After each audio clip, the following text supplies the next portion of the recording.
তাদেরকে সুন্দর পরামর্শ দিবেন, গঠনমূলক মতামত পেশ করবেন।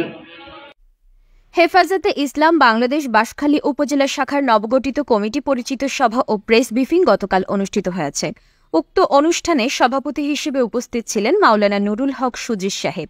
উপস্থিত ছিলেন মাওলানা খলিলুর রহমান শওকী সাহেব, মাওলানা রফিকুল ইসলাম সাহেব, মাওলানা খালিদুর রহমান, মাওলানা মহিউদ্দিন খান জসিম সাহেব ও মাওলানা সলিমুল্লাহ মক্কি সাহেব সহ বাংলাদেশ হেফাজতে ইসলাম বাংলাদেশ শাখা ও উপজেলা শাখার সকল দায়িত্বশীলদের মাধ্যমে মাওলানা নুরুল হক সুজির সাহেবের দোয়া ও মোনাজাতের মাধ্যমে সমাপ্ত হয়। তাদেরকে সুন্দর পরামর্শ দিবেন, গঠনমূলক মতামত পেশ করবেন।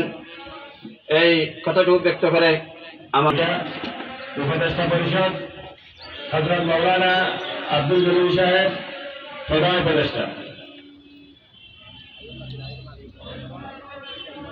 ইয়াহিয়া জহুর বলছড়ি, হযরত মাওলানা আবু বকর সাহেব মোহতামিম কাঞ্জুরুম মানিগ্রাম, ডক্টর মাওলানা সোহাগ রশিদ মক্কি মদিনা প্রবাসী, হযরত মাওলানা মাহমুদুর রহমান সাহেব শাইখুল হাদিস মেহেরিয়া মাদ্রাসা, হযরত মাওলানা নুরুল হক জদিদ